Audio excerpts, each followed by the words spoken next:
प्यारे बच्चों, welcome to my channel Verma study 2020 book learner.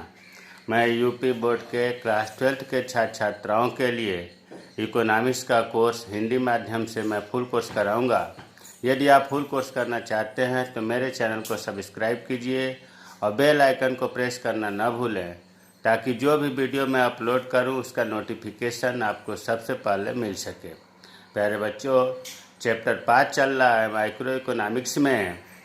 इसमें जो है आज दूसरा वीडियो है। कल हमने बताया था, अगर आप नहीं पढ़े हों तो उससे आई बटन को क्लिक करके देख लें। आज हम लोग पढ़ेंगे मांग और पूर्ति में परिवर्तन का संतुलन कीमत पर प्रभाव। देखिए, मांग और पूर्ति, सच तो यह है कि मांग और पूर्ति पर पूरा इकोनॉमिक्स टिका हुआ है।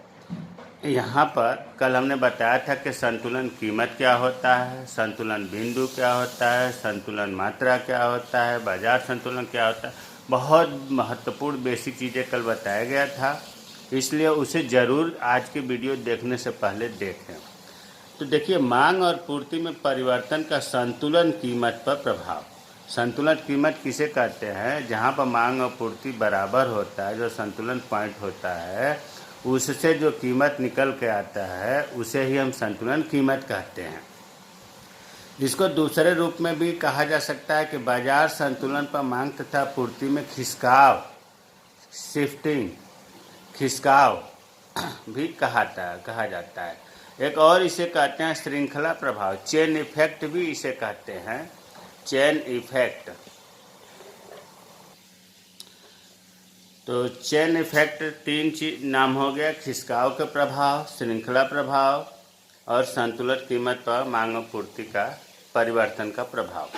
अब देखिए, मांग और पूर्ति में परिवर्तन का संतुलित कीमत पर जो प्रभाव है, इसको मुख्य रूप से तीन भागों में बांटा गया है।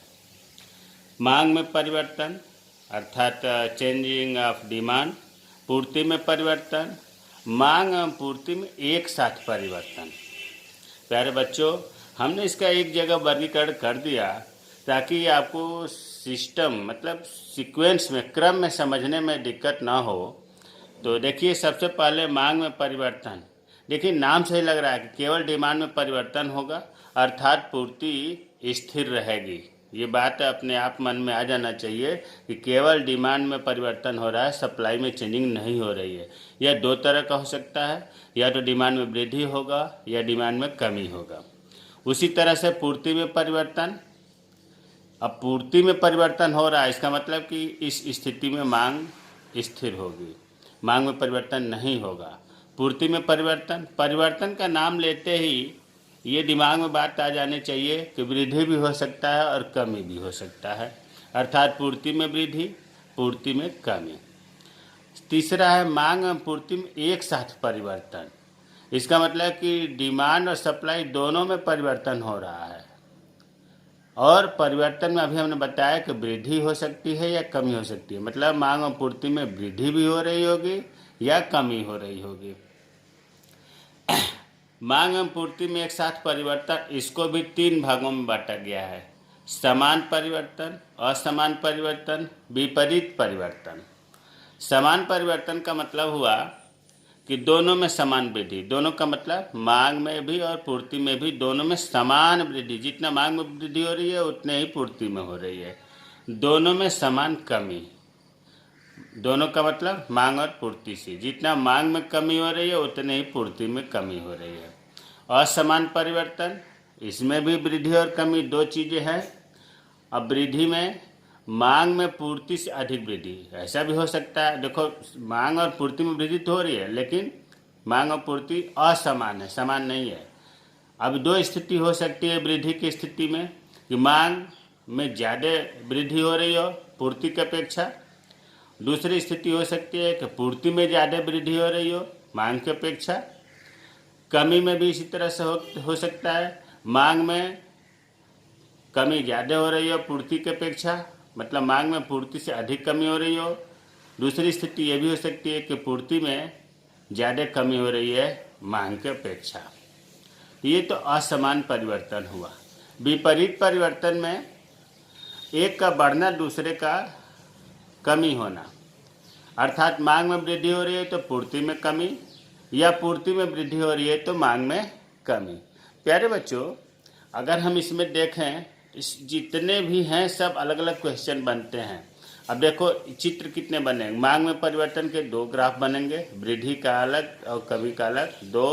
पूर्ति में भी 2 बनेंगे, वृद्धि कमी का 4 हो गए।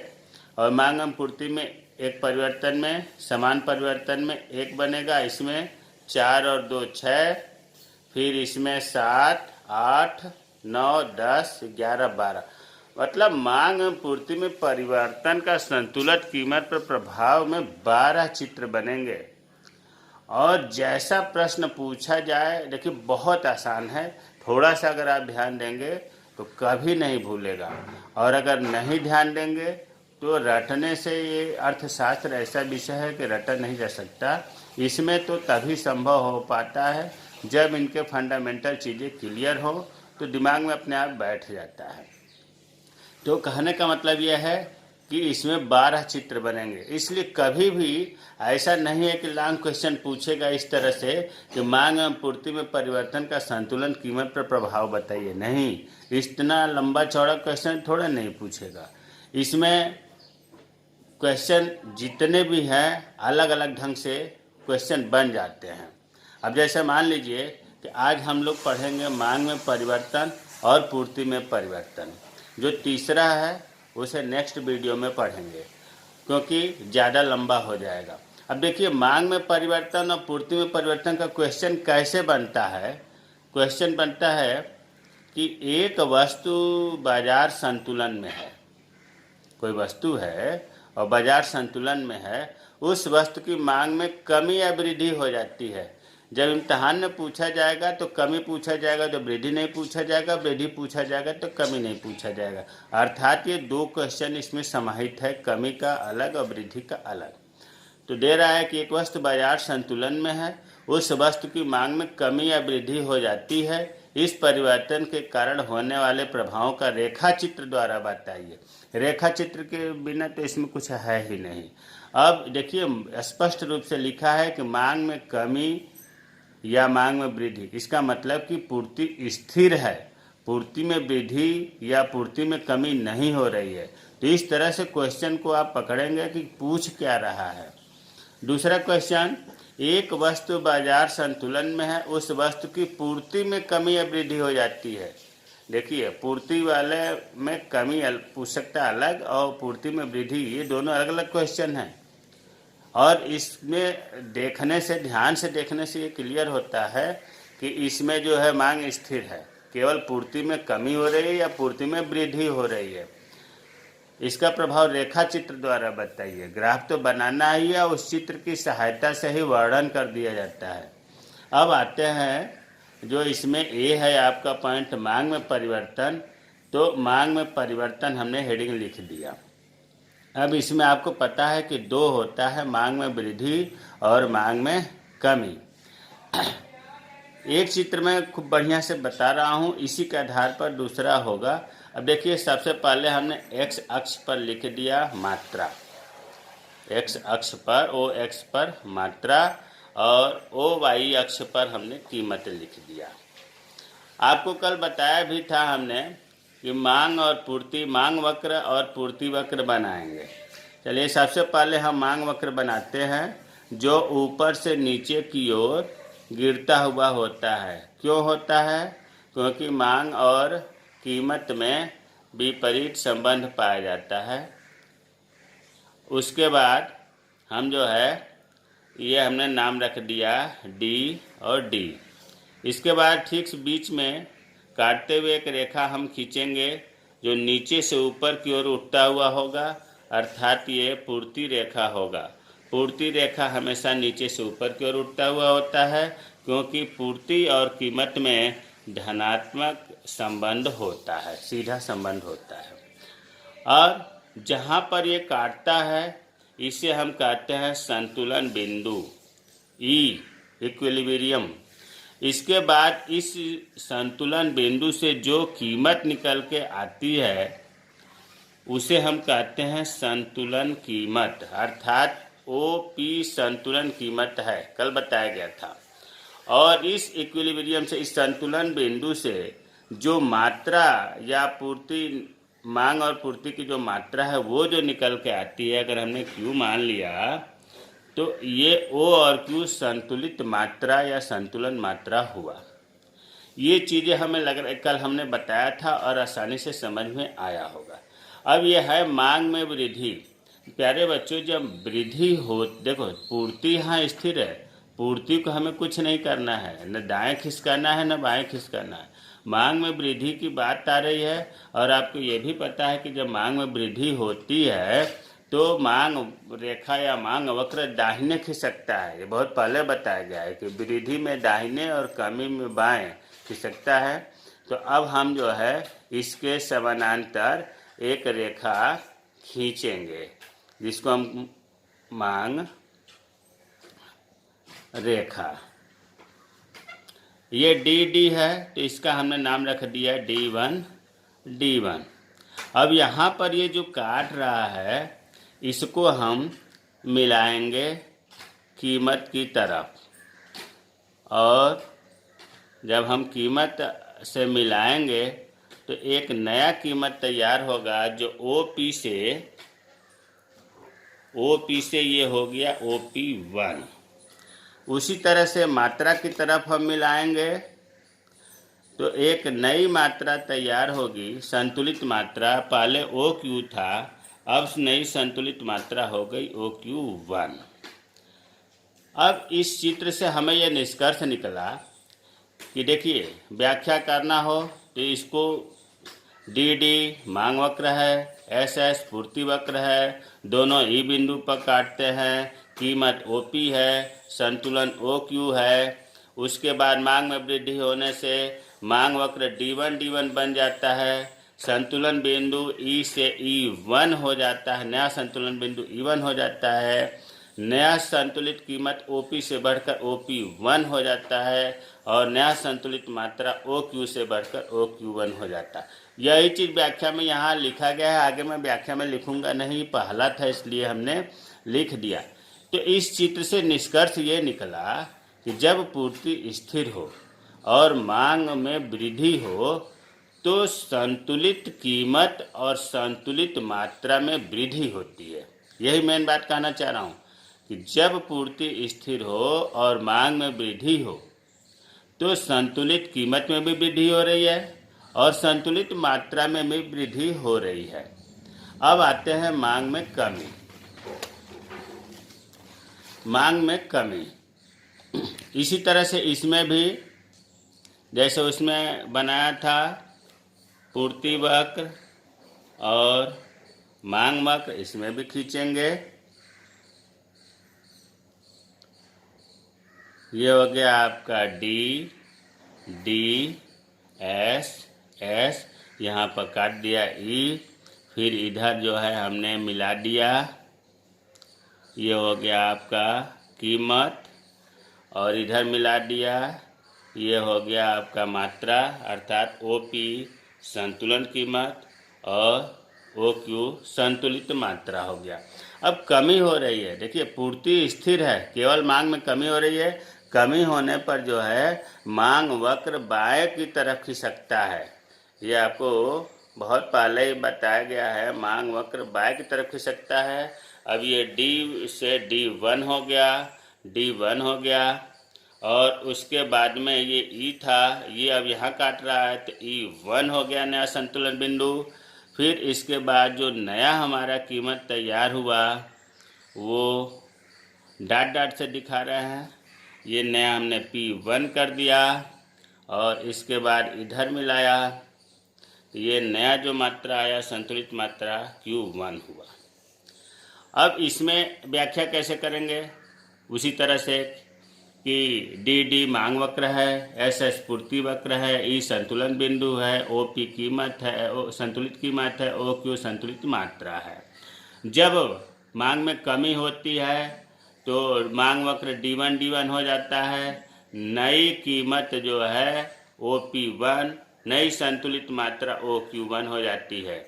निष्कर्ष क्या निकला है? मांग में कमी से निष्कर्ष ये निकला कि जब मांग में कमी हो और पूर्ति स्थिर हो तो संतुलित कीमत में भी कमी होती है और संतुलित मात्रा में भी कमी होती है।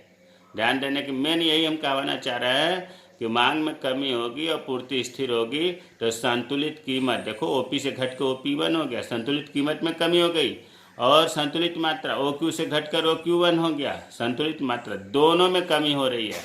यहाँ लिख दिया गया है कि पूर्ति के स्थिर रहने पर जब केवल मांग में कमी होती है तो संतुलन कीमत में कमी हो जाती है और संतुलित मात्रा में भी कमी होती है।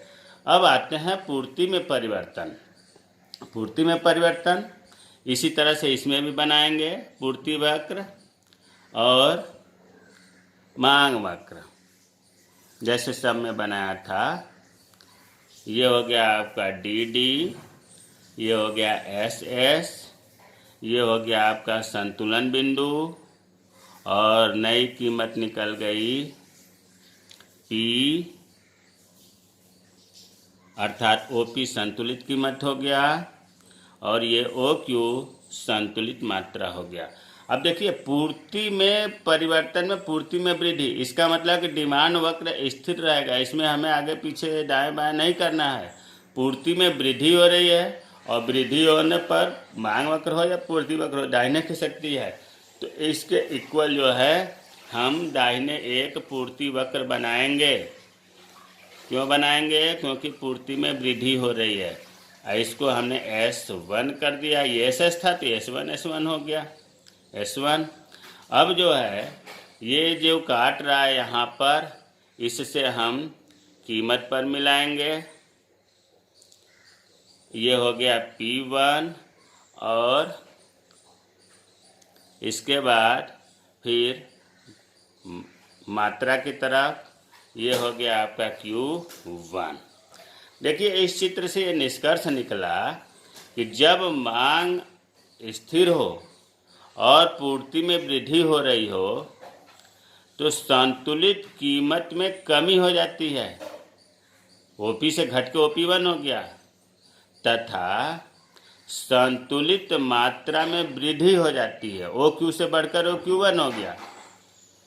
यही चीज़ इसमें लिखा है कि मांग के स्थिर रहने पर जब केवल पूर्ति में वृद्धि होती है तब संतुलन कीमत में कमी होती है, परंतु संतुलित मात्रा में वृद्धि हो जाती है। अब आते हैं पूर्ति में कमी का देख लेते हैं। इसमें भी उसी तरह से बनाएंगे, पूर्ति वक्र और मांग वक्र SS D, बीच में आपका संतुलन हुआ। यहाँ पर हमने लिख कर भूल गया था, नया E1 हो गया। अब इसके बाद इसे मिलाएंगे, मिलाने के लिए डाट डाट से मिलाते हैं, नई वाली डाट से मिलाएंगे, ये तो पहचान के लिए करते हैं। ये हो गया आपका OP संतुलित कीमत, इसे फिर हम नीचे मिला देंगे तो ये हो गया OQ संतुलित मात्रा। इतना तो सब में बनना है, रटने की जरूरत भी नहीं है। अब देखिए पूर्ति में कमी हो रही है, मांग स्थिर है, मांग में कुछ भी नहीं करना है। मांग वक्र में पूर्ति में कमी हो रही है, कमी होने पर पूर्ति वक्र बाएं खिसकता है, तो जो नया पूर्ति वक्र बन रहा है हमारा वो बाएं बनाएंगे। अगर वृद्धि होता तो दाएं बनाते, और नए वाले को हम डाट डाट से दिखा रहे हैं कि पहचान में आ जाए। इसका हमने नाम रख दिया S1। अब ये जो है यहाँ पर काटा तो फिर इससे हम कीमत की तरह मिलाएंगे कि नया कीमत हमारा क्या हुआ, और यहाँ हमने लिख दिया P1। फिर इसको हम नीचे की तरफ मिलाएंगे, ये हो गया हमारा Q1। अब प्यारे बच्चों, अगर मांग स्थिर है और पूर्ति में कमी हो रही है तो हमें ये निष्कर्ष निकला कि जो संतुलित कीमत था उसमें वृद्धि हो जाती है। संतुलित कीमत में वृद्धि होगी, देखो OP से OP1 हो गया, तथा संतुलित मात्रा में कमी हो जाती है, OQ से घट करके OQ1 हो गया। वही चीज़ यहाँ लिख दिया गया है, मांग के स्थिर रहने पर जब केवल पूर्ति में वृद्धि होती है तब संतुलन कीमत में वृद्धि होती है और संतुलन मात्रा में कमी हो जाती है। तो प्यारे बच्चों, हमें पूरा विश्वास है कि आज का समझ में आया होगा अगर जो चीज़ नहीं समझ में आया है आप कमेंट बॉक्स में कमेंट करें, मैं रिप्लाई ज़रूर करूँगा। और जो 3 प्रकार था आपका मांग और पूर्ति के द्वारा संतुलन कीमत पर प्रभाव, उसमें मांग में परिवर्तन आज पढ़ लिए हम लोग, पूर्ति में परिवर्तन पढ़ लिए। अब दोनों जो साथ में परिवर्तन है वो कल हम नेक्स्ट वीडियो में पढ़ेंगे। जय हिंद, जय भारत।